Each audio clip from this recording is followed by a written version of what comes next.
बरं ही आवाजाचा प्रॉब्लेम येणार नाही अनंतराव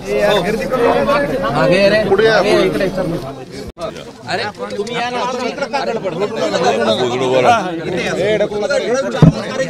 अलीकडे इथं या हा बस ओके साहेब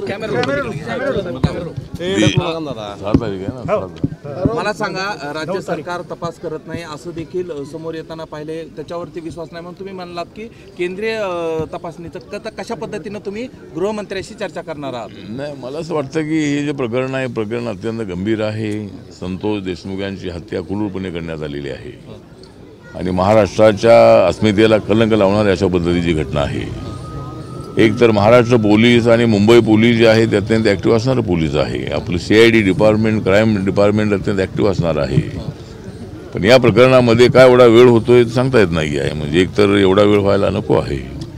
माननीय मुख्यमंत्री देवेंद्र फडणवीस यांनी सुद्धा हाऊसमध्ये नागपूरच्या जाहीर केलेलं आहे आणि फक्त जी प्रॉपर्टी आहे ती प्रॉपर्टी जप्त करून चालणार नाही आहे। तर मला वाटतं की जे सूत्रधार आहेत त्या सूत्रधारांना पकडणं अत्यंत आवश्यक आहे।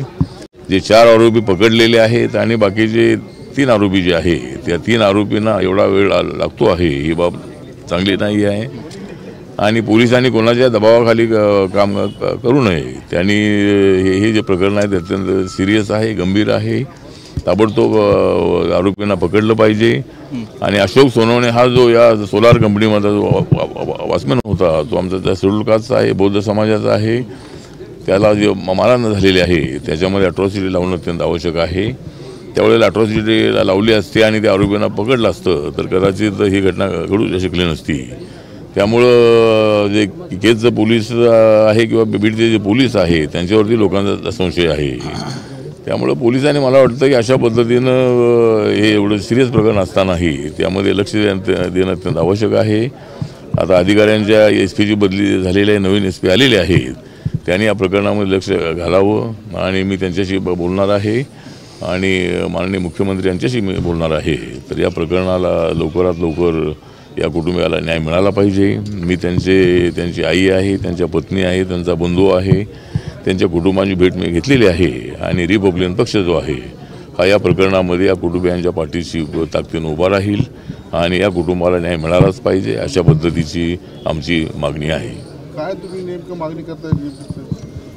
काय मागणी असणार आहे? तुम्ही केंद्राकडे वगैरे काही चौकशी? नाही मागणी जी आहे आता एकतर आता विषय तसा राज्याचाच आहे पण तरी हे जर केंद्राकडे असा विषय असतो की ज्यावेळेला राज्य सरकारला किंवा पोलिसांना काय एखादी गोष्ट किंवा काय त्यामध्ये त्यांचा अंदाज येत नाही त्यावेळेला इन्क्वायरी CBIकडे जात असते। पण आता CBIची इन्क्वायरीचा जो विषय आहे तो राज्य सरकारने ती शिफारस करावी लागते।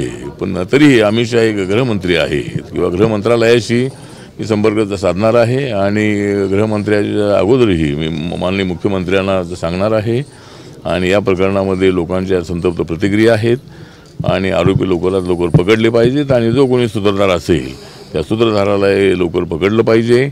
पण मला या गोष्टीचं आश्चर्य वाटलेलं आहे की एवढे 22-23 दिवस होत आलेले आहे तरी कुटुंबातल्या कोणाचं स्टेटमेंट घेतलं नाही। आता त्यांच्या बंधूंचं फक्त स्टेटमेंट काहीतरी घेणार आहे, तेच त्यांचं घेणार आहेत पण या कुटुंबियांचं स्टेटमेंट जे आहे ते पहिल्या 2-3 दिवसामध्येच घेणं अत्यंत आवश्यक होतं पण पोलिसांनी का घेतलं नाही माहीत नाही। म्हणजे अशा प्रकरणामध्ये ताबडतोब त्या कुटुंबियांची स्टेटमेंट घेतली जातात, त्यांच्या आईचं स्टेटमेंट, त्यांच्या पत्नीचं स्टेटमेंट, त्यांच्या बंधूचं स्टेटमेंट हे आता तरी लवकरात लवकर घ्यावं आणि त्यांच्या मनामधल्या ज्या शंका आहेत त्या त्यांनी ज्या मांडलेल्या असतील त्याची पूर्णपणे चौकशी करावी आणि जे राहिलेले 3 आरोपी आणि त्याचा जो सूत्रधार आहे त्याला